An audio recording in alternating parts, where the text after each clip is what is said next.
54. A skydiver in free fall will eventually reach a constant velocity called terminal velocity. So they reach a point where they just can't fall any faster. A skydiver reaches a terminal velocity of negative 160 feet per second at an altitude of 3,200 feet. Write an equation for the altitude in feet of the skydiver as a function of time t in seconds after reaching terminal velocity. So at this point, right here, they're falling. And when you first fall out of the plane, you're not falling all that fast. But as you start falling, you build speed, build speed, build speed. Well, after this, what is it, about 1,200 feet, after that point, you just don't fall any faster. That's called your terminal velocity.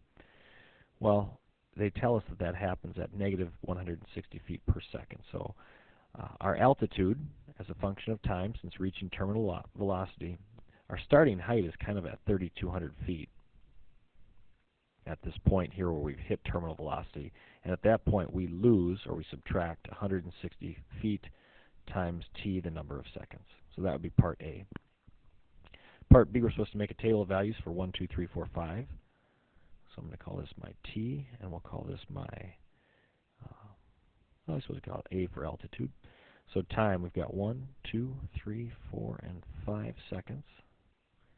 And every second we lose 160 feet. So after 1 second, 3,200 minus 160 is going to be, what, 31, 30, 40. After 2 seconds, let's see, we're going to be at 2,980, 2880.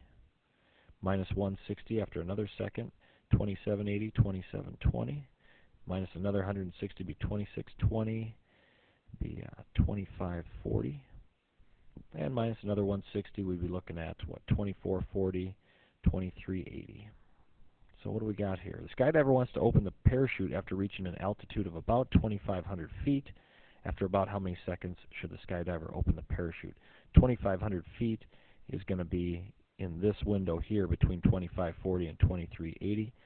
So we'd say about sometime between 4 and 5 seconds.